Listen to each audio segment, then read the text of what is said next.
nota, ¿no? Estamos de vuelta en Tolerancia Cero y está con nosotros el médico cirujano James Hamilton, una de las víctimas, acusadores, creyentes en el caso Caradima. Gracias por venir, James. Muchas gracias, buenas noches. Muchas gracias a ustedes por la invitación. Bueno, te quiero invitar, y ustedes en su casa, a ver la siguiente nota y a la vuelta aquí en la mesa conversamos, porque esta semana, como ustedes se habrán enterado, bueno, fueron recibidos por Monseñor Sati y recibieron el perdón en nombre de la Iglesia Católica. Les pide disculpas cuando antes muchos de ellos ni siquiera les creían. Miren.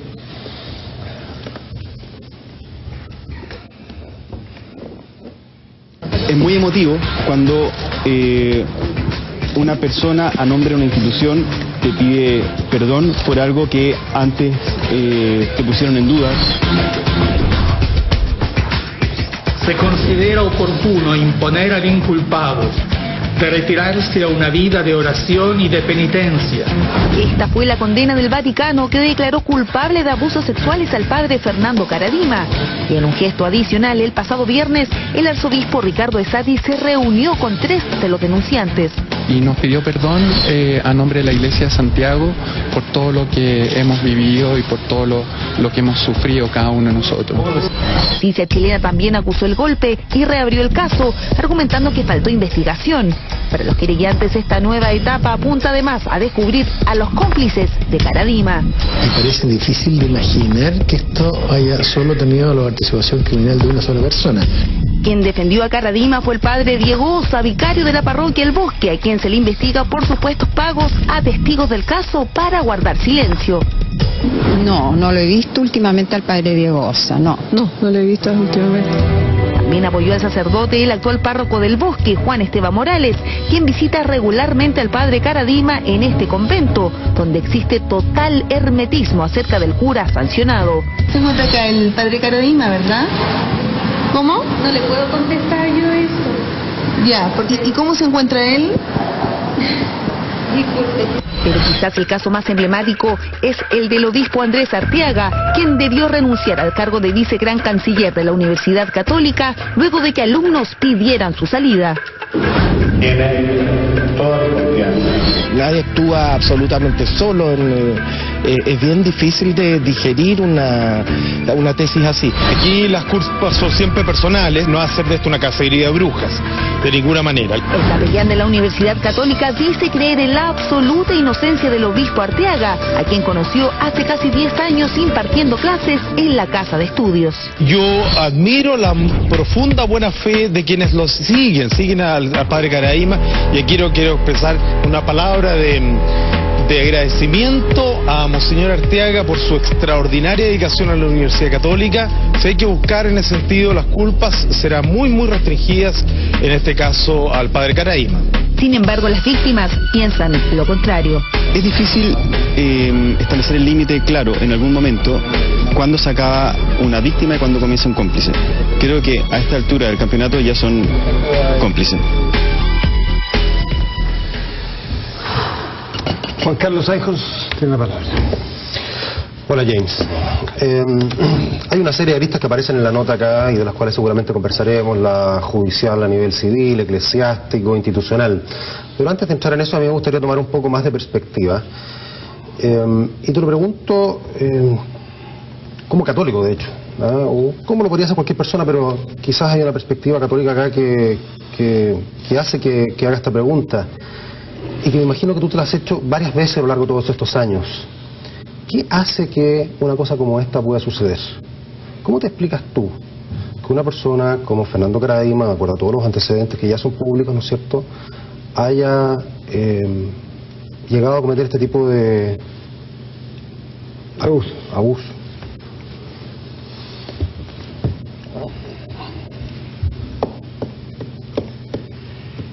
Lo primero es que la pregunta que uno se hace durante años de terapia y de todo no es qué es lo que le pasa a él por hacerlo, sino que qué le pasa a uno para haber vivido esta experiencia, haber sido parte de ella, haber perdido su centro, su personalidad, genera un quiebre interno total, te pierdes a ti mismo. y finalmente te transforma en un perverso.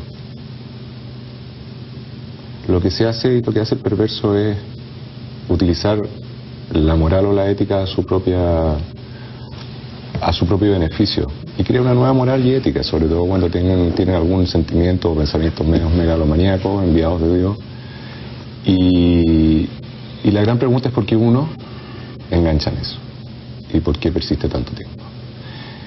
Así que si tú me preguntas, yo creo que esa es lo primero que uno se plantea, porque en este proceso uno desde el principio, cuando te ocurre un evento así, tú eres culpable. O sea, no hay ninguna duda de que una persona santa con tantos sacerdotes, obispo, qué sé yo, no puede hacer mal. Por lo tanto, hay algo diabólico en uno que desencadena en él una debilidad.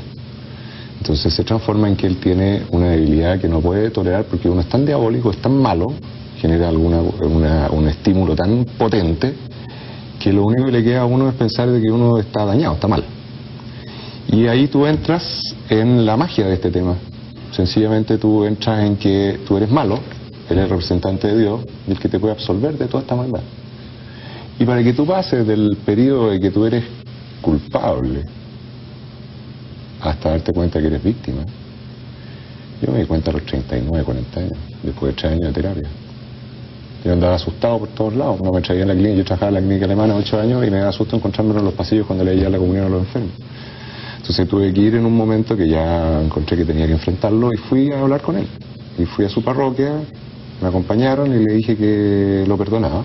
Fue una reunión privada, que me había destruido la vida y que si yo sabía que esto pasaba con alguien más ya no iba a ser yo solo el que iba a llegar.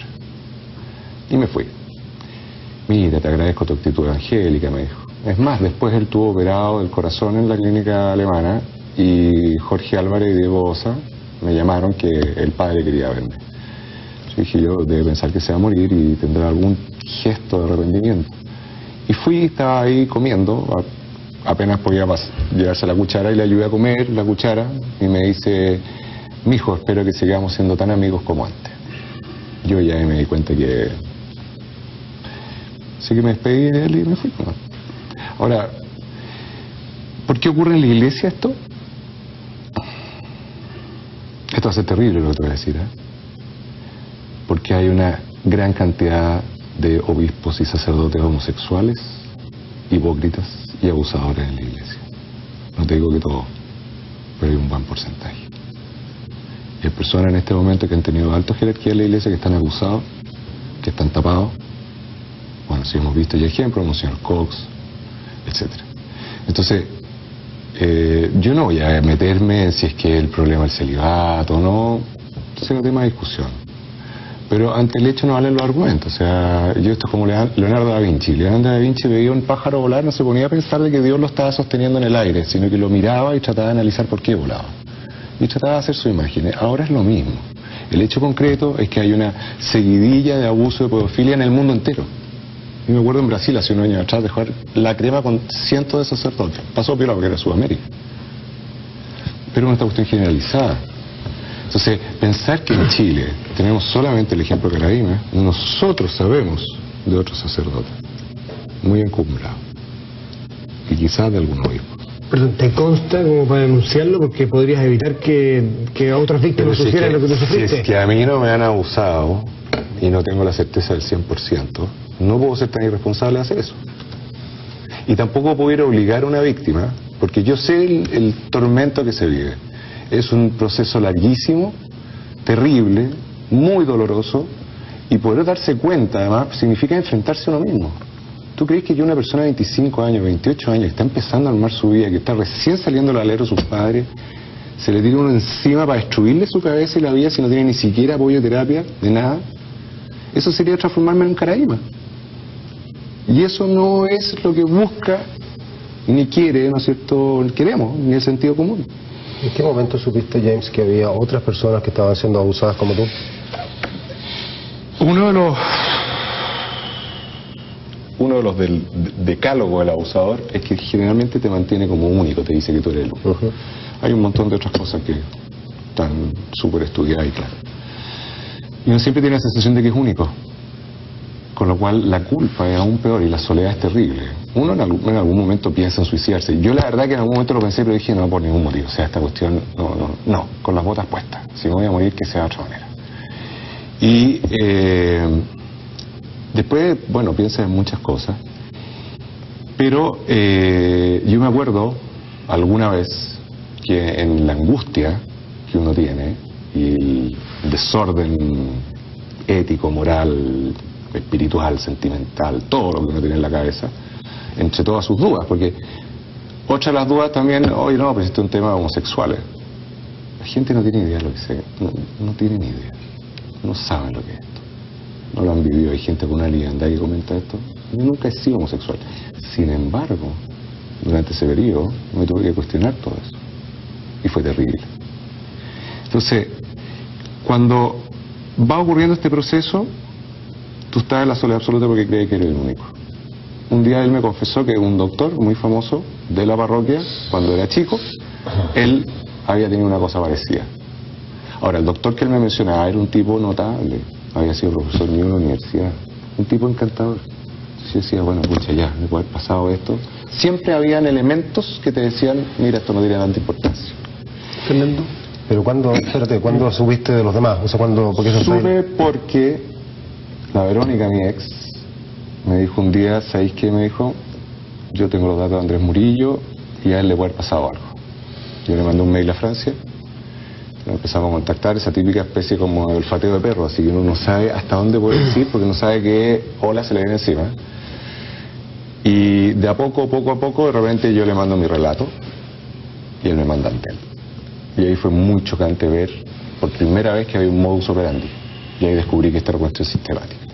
Y después el contacto con Juan Carlos fue a través de otro sacerdote que ha pasado en el anonimato, pero nos ayudó mucho. James, Juan Carlos te preguntó desde la perspectiva de la iglesia, diciendo tú eres creyente.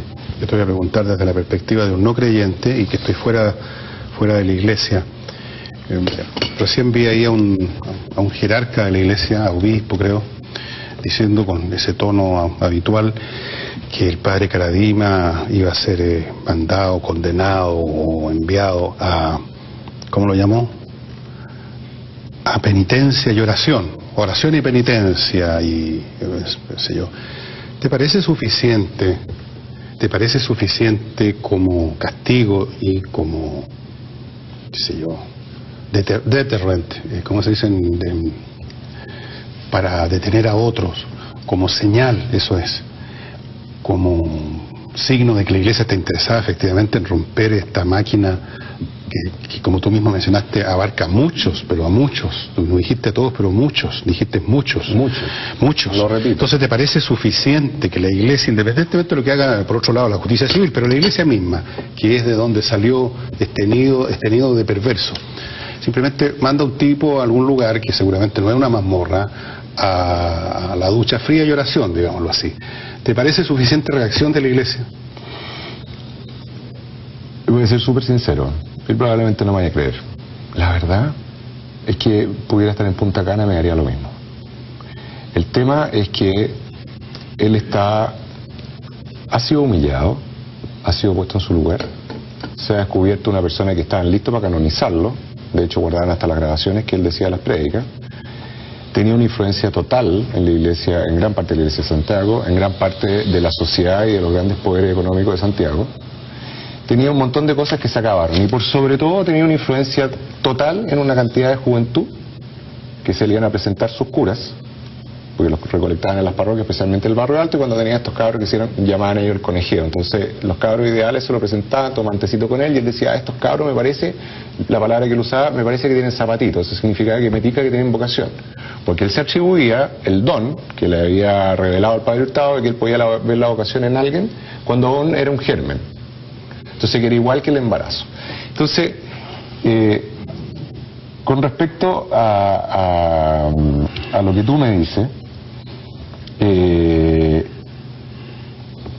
el tema acá de esta gente y las penas o las culpabilidades o lo que él debiera sufrir, yo suelo dejar a sus pares y a la justicia. Ahora, personalmente, eso a mí ya no me importa. Lo que sí me importa y que es gravísimo, que él tiene un círculo de gente formada con hábitos parecidos que siguen actuando de manera impune. Y que no son conocidos. Son conocidos, pero te voy a contar un puro ejemplo. El padre Juan Esteban Morales, párroco del Bosque. 3 días después de que sale el informe especial, a quien estoy agradecidísimo de la Pilar y de la... Estamos todos agradecidos, y de la Paulina, que se la jugaron de una manera impresionante. A los 3 días llega un compañero de curso de mi hijo, Verbo Divino, y le va a decir: Diego, el padre Juan Esteban, mi director espiritual, te quiere invitar a las reuniones de la parroquia del Bosque, para que tú te incorpores a nuestro grupo. 3 días después del informe especial. Diego le dice, que no es nada tonto mi hijo, le dice: mira, sabes que no me interesa. No le dice, seamos amigos igual que siempre. A los 2 días llega con otro hijo, otro miembro de la parroquia, y le van a decir: oye, le dice Diego, fíjate que el padre Juan Esteban le manda a decir a tu papá que el curita ya lo perdonó. Ahora, esto lo tuve que llevar a mi hijo a declarar frente al fiscal Almendares, con protección de testigos, porque no quería que quedara así. Ese es el actual párroco de la iglesia del Bosque, y esto mismo se lo conté a Monseñor Esati ayer. ¿Ayer o anteayer? No, hace como 3 días. El viernes, no sé cuándo. James, hay un fallo del Vaticano, hay una reunión con Monseñor Esati donde él pide perdón a nombre de la iglesia, y esas cosas me imagino que gatillan situaciones. Yo te quiero preguntar sobre qué ha pasado a partir del fallo del Vaticano y de, quizás más reciente, pero igualmente importante, lo que dice el arzobispo de Santiago. ¿Qué ha pasado en el círculo de la parroquia del Bosque, con los cuales probablemente cada vez que tú hablabas de este tipo de cosas después de salir un informe especial, bueno, te apartaban a un lado, te hacían? ¿Ha significado un cambio en ello? ¿Se contactan? ¿Están más amistosos? ¿Aceptaron que esto puede haber sido verdad? Durante el proceso, y aquí es donde tiene validez, antes de que saliera el fallo vaticano, 10 o 12 sacerdotes se separaron y dieron un testimonio no menor. Y lo otro que quiero aclarar es que en pocas partes del mundo un fallo vaticano ha sido antes que la justicia. Esta es una cuestión casi inédita. Bueno, ellos se acercaron mucho a nosotros, porque al principio nos creían pero no entendían. Y fue tan impactante explicarles a ellos que cuando a ellos les habían agarrado los genitales, no era un gesto de templanza para ver si ellos eran bien curitas de que no se les iba a erectar, decirlo con sus palabras, sino que era un grooming, o sea, era un gesto de tocar y ver cuáles podían ser las víctimas. Hasta hace pocos días o meses ellos no se daban cuenta que eso era algo por lo menos inadecuado. Entonces han tenido que ir sufriendo una transformación y una especie de recordelia hacia atrás de todo lo que les pasaba para darse cuenta y reubicarlo en la casilla de lo que está bien o está mal. Porque acá lo impresionante, y por eso que hay un Diego instalado ahí, qué sé yo, es porque te borran el sistema valórico y lo crean de nuevo. Pero hay gente como Arteaga que llegó a los 7 años a la parroquia. 7 años. Ese tipo está criado bajo el alero total. Era un primer ministro. Las cosas de Arteaga, lo que se sabe o qué sé yo, no es nada. Yo estoy seguro que son... Mira, te voy a decir una cosa que te voy a decir. Esto parece incongruente. Estoy seguro que son buenas personas. Diego Osa, estoy seguro que es una buena persona. Juan Esteban Morales también. Pero que están bajo el influjo de una persona que te diría yo que es aún más diabólico que Maciel. Maciel tenía con el sufrimiento toda esta locura, tenía que estarse drogando, hacía locura, qué sé yo. Este hombre era un hombre que estaba todo el día preocupado de sus uñas, no tomaba una gota de trago, se mantenía completamente, siempre en sus cabales, controlando todo. Perdón, tú dices del obispo Arteaga, lo que se sabe es nada. Yo creo que la gente en su casa, espero que completaran la pregunta, la sentencia, la oración. ¿Qué es lo que sabes tú? Que es un obispo que, si bien perdió su cargo en la Universidad Católica, sigue siendo un obispo. Obispo Arteaga, el primer ministro en lo que era la Unión Sacerdotal. Cualquier cosa que decía Caradima, Arteaga tenía un servilismo total, pero como era un tipo muy inteligente y adquiría espacios por su inteligencia y sus logros intelectuales, todos le tenían como un respeto. Entonces Caradima decía cualquier brutalidad y Arteaga la respaldaba, era ya un candado. Quedaba sellado que eso estaba bien. Ya, pero él no está metido en temas de abuso. Que yo sepa, no te puedo decir, no tengo idea. Es como decirme, oye, ¿está metido tal persona? No lo sé. El día de mañana se aparece alguien u otro y qué sé yo, y hay elementos, bueno, se podrá decir. Lo que sí te puedo decir, que el abuso psicológico que él hizo fue una brutalidad. A mí me tuvieron, igual que a Juan Carlos Cruz, le hicieron una especie de juicio para tratar de echarlo del seminario. Violaron el secreto de confesión. Caradima violó el secreto de confesión. Se lo transmitió a Juan Barros se la arregló con Gonzalo Toconal, ¿no es cierto? Hoy en día obispo, con Gonzalo Toconal, y se lo va a transmitir a Monseñor Fresno para echar a Carlos Cruz del seminario. Entonces, la primera denuncia, 6, 7 jóvenes llegan allá donde Juan Barros, ¿no es cierto?, secretario de Monseñor Fresno, le entregan todos unos papeles, y llega Monseñor Fresno y le dice a Juan Barros que rompa eso. Se rompe la cuestión, nadie se preocupa de investigar nada. El papel de Monseñor Errázuriz, James, porque este cambió recién, en enero de este año me parece que cambió. 15 de enero y entró Monseñor Esati, el arzobispado de Santiago, es además el presidente de la conferencia episcopal, o sea, el líder de la iglesia de los obispos por lo menos, y me gustaría saber si hay un antes y un después muy claro tu juicio, o ya la tendencia venía dándose a que sucediera lo que sucedió esta semana. Mira,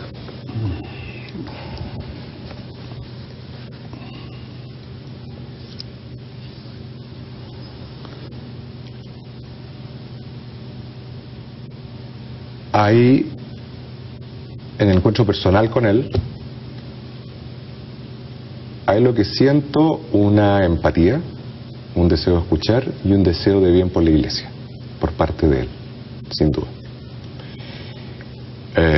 Creo que un hombre que se siente muy, no sobrepasado, porque con la gracia de Dios él tendrá toda la energía y la sabiduría suficiente para hacer lo que tenga que hacer, pero un hombre que está empezando a descubrir una cantidad de cosas dentro de la iglesia de Santiago que la verdad es que se va a transformar en un bombero. Pero te pregunto por Monseñor Errázuriz. Monseñor Errázuriz. Porque él partió con esta... Monseñor Errázuriz es un criminal.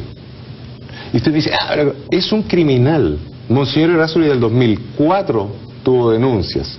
Las mandó a estudiar con el rigor que hacen ellos. Una humillación de tener que estar contándole a un promotor de justicia, a un vicario eclesiástico, a un notario eclesiástico, repetir los cuentos, contar todas las brutalidades, con el dolor espantoso. Cuando uno además está solo, separado, todo el mundo, ¿no es cierto?, una especie de... No sabes qué hacer con tu vida. Vas, te atreves a denunciar, porque esperas que la iglesia haga algo. Sencillamente que lo frene, lo pare, si no quieres más al principio. Termina eso tratando de conseguir información de qué pasaba en el proceso con Monseñor Escudero, no tuve toda la información, y después con el que nos había patrocinado, que era Monseñor Contreras, ni una información. Nos mantuvieron en vilo 5 años, tiempo que prescribieron los delitos civiles, con el agravante que ellos tenían la obligación de informarme cuál era la ley de la iglesia que me decía que yo tenía derecho a ir a la justicia civil. Nadie me lo dijo. 5 años en que prescribieron muchas cosas. Yo sé que el tema de la ley, que es de 18 años hasta los 28, o sea, bueno, eso es otro tema. Esto manejado por Errázuriz, manejado por Errázuriz deliberadamente. Y el problema de él, da lo mismo cuál fue su intención. Aquí tú puedes matar a alguien con dolo o sin dolo. Así que, pero el hecho concreto es que cometió un crimen. El crimen fue que no solo no nos escuchó, sino que no frenó lo que estaba pasando. O sea, Errázuriz tiene en su conciencia muchos abusos de personas. Y eso es un encubridor criminal. Y el que lo quiera escuchar de otra manera quiere decir que está ciego. Porque además el trato que nos hizo a todos, a Juan Carlos, a Murillo, a mí, a resto de víctimas también que se pueden haber acercado, a mi madre que fue a entregarle una carta, se paró al frente de su casa, ni siquiera le hizo pasar al arzobispado. Yo, que trabajaba en un hospital, era jefe de servicio, jamás dejé de recibir a la persona más humilde que tuviera alguna pregunta que hacerme. En mi oficina de jefe de servicio, al lado de La Pintana, La Bandera y San Ramón. Y este tipo tiene el tupé, además de decir que tenía motivos muy fundados para no poder recibirnos. O sea, si hay alguien que a mí me gustaría que pagara, es Errázuriz. Y que las personas que estuvieron con él lo reconozcan públicamente. ¿A quién te refieres? Me refiero aunque ya hicimos las paces, me refiero a Monseñor Contreras, que sabía de todo esto. Fernando.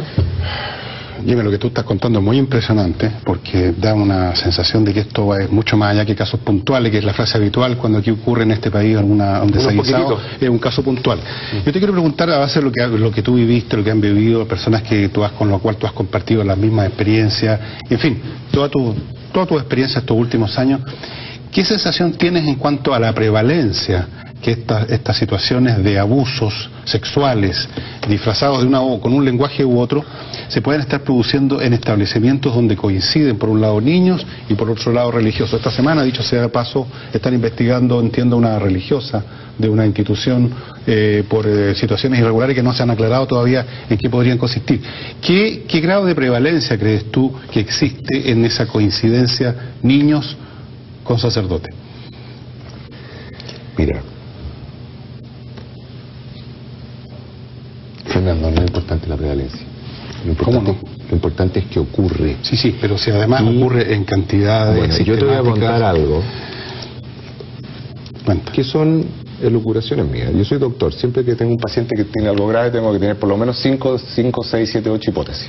Porque si me fallan las 2 primeras, tengo que poder manejar con las otras, porque si no se me va a morir. Entonces, algo muy doloroso. Hace unos años atrás, 2, 3 años atrás, cuando mi hijo estaba en 7º, 8º, uno de sus compañeros y amigos, un cabro amoroso, que había estado mi hijo con él en mi casa, todo, un verano, nos llaman que con los cordones de los zapatos se había suicidado. Verbo divino, 12 años. El año anterior, mismo nivel, 8 niños se había suicidado. ¿Tú crees que llegó la PDI, análisis de los computadores, de los curas, del colegio? ¿Tú crees que a alguien se le ocurrió, cuando el 70% de los suicidios tienen historias de abuso, ¿tú crees que a alguien se le ocurrió que 2 cabros chicos de 12 años tenían depresión endógena? ¿Que ese era el diagnóstico para que se suicidaran? Familias bien constituidas, cabros amorosos. Fui a hablar con Contreras. Le dije, por favor, haga algo para que averigüe, algo hagan en este colegio. Averigüe qué pasa. Porque 2 niños de la misma edad, al mismo nivel, se suicidan. En mi colegio, la Alianza Francesa, laico, en mis 12 años de colegio, nunca tuve un compañero suicidado. Exiliado, vuelto del exilio, etcétera. Otro estilo de colegio, jamás. Y acá, colegio católico, 2 niños al mismo nivel. Lo mínimo que uno puede pensar que por lo menos, pongámosle, un 10% de posibilidades que hayan sido abusados. Piensa tú que en el otro, al lado de mi casa en Chicureo, tienen acusado a un padre filipino en estas condiciones. Entonces, ¿qué prevalencia? Si mira, el hecho existe. Todos, yo les voy a decir, probablemente ustedes conocen gente de 50, 60 años que está en colegio cura. La mitad te van a decir, sobre todo los internados, la mitad te van a decir que el 20% de los cabros los abusaban los curas. Es una cuestión que lleva siglos en la iglesia. Tú dijiste, James, que tú te diste cuenta de este problema en su envergadura, o sea, ya grande. Sí. 34 años creo que dijiste. No, 38. 38 años después de terapia. O sea, tu familia fue parte de todo esto y se sabe que tus hijos fueron bautizados por Caradima. Sí. Te casó en tu primer matrimonio, Caradima. Sí.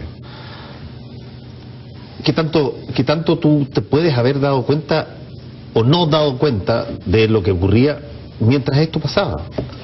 Mira, el único signo lúcido que yo tuve, porque todo el mundo dice, pero ¿cómo? ¿20 años? Sí, 20 años. Se lo entrego. Yo estaba enfermo en la cabeza y ya era otro perverso. Se los regalo.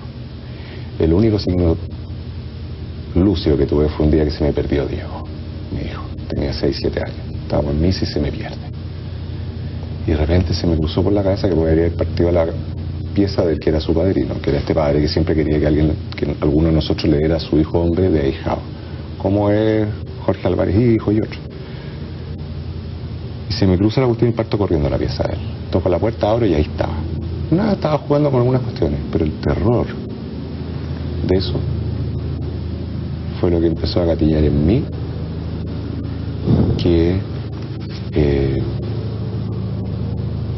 estaba todo mal. James, usted ha hablado círculo de protección. Y me imagino que ese excede a la iglesia.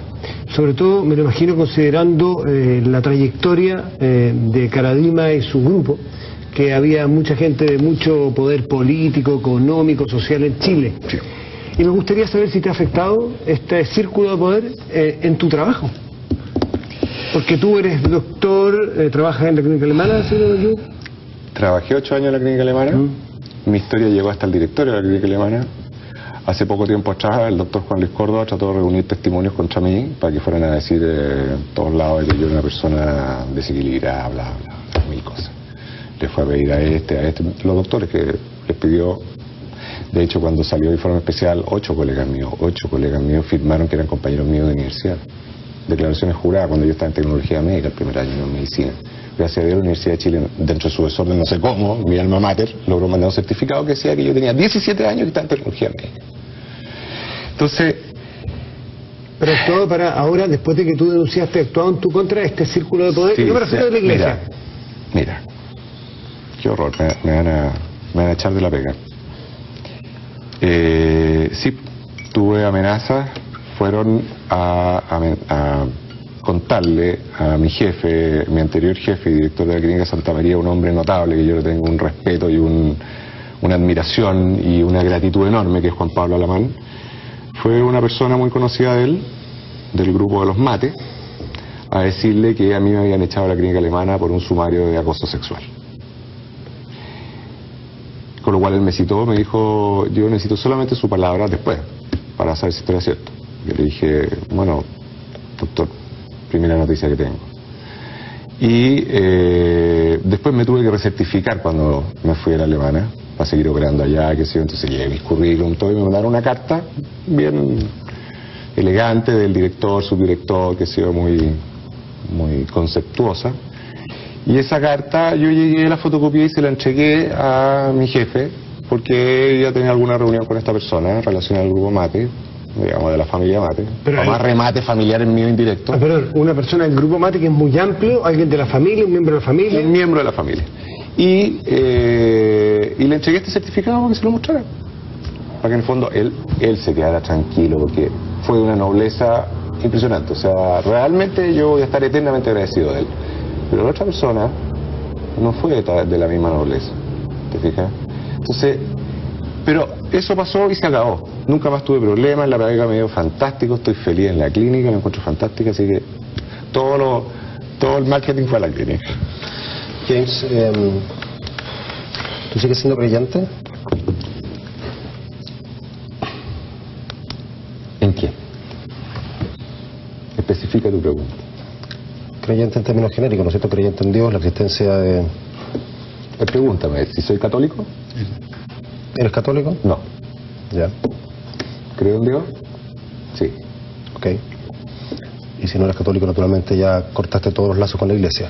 Corté los lazos formales. Voy a misa, no. Comulgo, tampoco. Me confieso, menos. Tú eres perfectamente consciente, me imagino, de que las declaraciones que has estado haciendo en todo este rato son fuertes. O sea, que hay mucha gente mirando este programa, me imagino yo, no tengo nada que me esté diciendo eso, pero bastante impresionada seguramente por lo que estás contando. Juan Carlos, ¿para ti la verdad es fuerte? Puede serlo perfectamente. La verdad no se actúa, y es. Y no se enjuicia, es. Nosotros tomaremos las decisiones que queramos frente a esa verdad.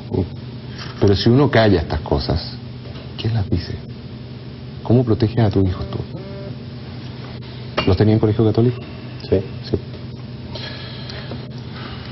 Ahora, estoy claro en eso, en que lo que estás diciendo, la importancia de decirlo. Estoy corroborando simplemente que te des cuenta que estamos en televisión. Sí, Juan Carlos, lo tengo súper claro. Sí, oye, mira, a ver, aclarar una cuestión. Yo soy un hijo vecino como cualquiera de ustedes.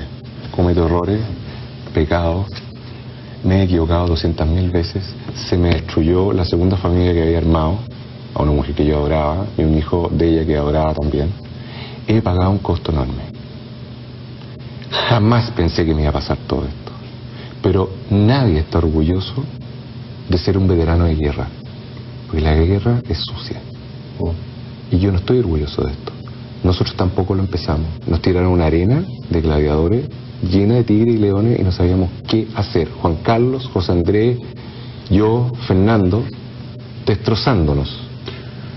Y ahí Juan Pablo Hermosilla fue una especie como de gladiador, como el de la película, que nos ayudó. Déjame seguir con tu imagen de los gladiadores. Los gladiadores luchaban como con un enorme público que miraba y pedía sangre y destrucción y no tenían ninguna compasión por los que se estaban despedazando. Y yo quiero que tú me digas si, más allá de estas personas específicas que fueron algunos decentes y otros indecentes contigo, ¿no sientes que también se pone en duda no solo la iglesia, a la cual tú ya abandonaste, la iglesia católica, sino que pones en duda o miras de otra forma a esta casta o esta clase o esta élite chilena muy, muy católica, incluso últimamente, en los últimos 20, 30 años, muchos de ellos miembros de sensibilidades, por darle un nombre, o sectas religiosas muy rigoristas, con concentraciones de fin de semana, una clase alta que siempre se anda golpeando el pecho, esa es la verdad, y que siempre ha puesto en el primer plano, y eso lo dicen, yo le diría, no hay prohombre de las clases pudientes de este país que no se golpee el pecho. ¿Cómo miras tú esas actitudes, sobre todo cuando las contrastas con la manera como tú tuviste que vadear en ese ambiente? Mira, me carga dividir la gente entre clase alta, clase baja y todo. Bueno, yo he tenido las mejores experiencias con gente de muy buen nivel, muy culta, muy educada y mucho dinero, pero que tienen un espíritu y un alma de una nobleza y una humanidad notable. Familias que han ayudado a Juan Carlos, a mí, gente, como diría, muy emperingotada, y gente muy sencilla y muy humilde también. Yo creo que el problema no está en eso. Yo creo que el problema es gente que de alguna manera, y como ha sido durante toda la iglesia, puede ser que dentro de su poder, su dinero, sus cosas, tengan mucho de qué arrepentirse y necesitan tener un cura o alguien cerca que los libere de sus culpas para poder seguir manteniendo lo que tienen. Y ahí se empiezan a generar nexos, amistades, dependencia. ¿Quién te absuelve? Fernando Causa. ¿Cuánto de tu posición respecto a lo que debiera pasar en este caso es deseos de justicia? Ya tú analizando, porque tú has reflexionado pero muchísimo sobre esta situación. ¿Y cuánto es rabia? Tengo un porcentaje de rabia no menor, pero lo más curioso es que mi rabia es una rabia conmigo mismo, 90%, y tengo mucha rabia de haber sido tan ingenuo, y quizá no ingenuo, creo que volvería a creer, pero de haber creído y confiado en la iglesia, en mis pastores, porque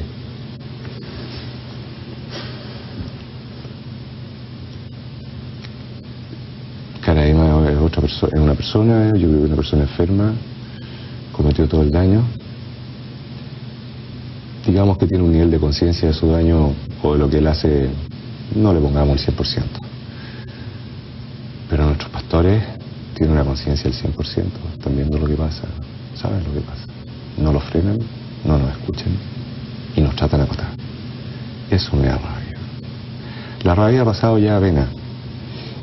Y también pasa un poquito de desaliento, porque cuando me dicen usted está feliz, que emociones Sati le haya pedido perdón, sí está bien, pero como yo lo dije en algún momento, qué terrible que la palabra de personas como Juan Carlos, con una vida intachable, profesional, un hombre honesto, bueno, José Andrés, estudioso, está todo el día en los libros, o sea, no son gallos que andan vendiendo coca en la bandera. O yo que soy un doctor, que toda mi vida la entregué en hospitales públicos, me saqué la mugre. ¿Por qué tenemos que estar esperando, no es cierto, que venga el Vaticano o vengan personajes a decir que personas honradas de este país no tienen derecho a que se confíe en su palabra? Eso me da pena y me da rabia. Ahora,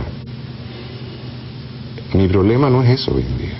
Mi problema es cómo rehago mi vida, cómo me reconcilio conmigo, cómo puedo empezar a disfrutar de nuevo de la vida, cómo puedo empezar a disfrutar de la naturaleza, cómo puedo estar cada vez más cerca de mis hijos, a quienes a ellos, como me dijo mi hijo Diego, aparte de mis dos niñitas que me hicieron un apoyo impresionante, me dijo, papá, este va a ser tu legado.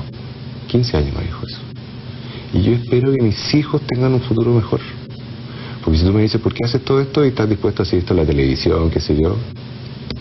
Por ello. James Hamilton, una de las víctimas del caso Caradima, en un testimonio francamente, yo creo que muy estremecedor para todas las personas y que deja planteadas muchas investigaciones, deja la pelota dando vuelta, por así decirlo, por las cosas que tú... ¿Te puedo agregar algo? Sí, claro. Que no se olviden de Tomislav Koviletic, de Juan Barros, Horacio Valenzuela, Andrea Arteaga. Ellos son obispos. Obispos que estuvieron presentes y con nosotros veían las mismas cosas y... ¿Veían? ¿Los que tú nombraste vieron los abusos? Pero vieron que los besos, que los toqueteos, qué sé yo, no estaban metidos en la pieza porque no creo que hayan ido así de a cuatro. No, eso no ocurría. Pero vieron más cosas, vieron cuando le daba besos a este, le corría la boca o le agarraba los genitales al otro. ¿Y alguno de esos cuatro cometieron abusos? No creo, no lo pienso. Y lo otro que quiero decir una cosa al final. Yo los conocí de Pochillo. Son gente buena. Y creo que tienen capacidad de redención. Y hay que entender que no son ni asesinos ni cosas. También ellos son víctimas. Tienen el derecho a tratar de rearmarse. Y por eso que no hay que tratar de cortarles las cabezas antes de que ellos tengan la capacidad de poder armarse. James Hamilton, muchas gracias por venir a traer ese cero. Muy buenas noches. Gracias a ustedes. Absolutamente.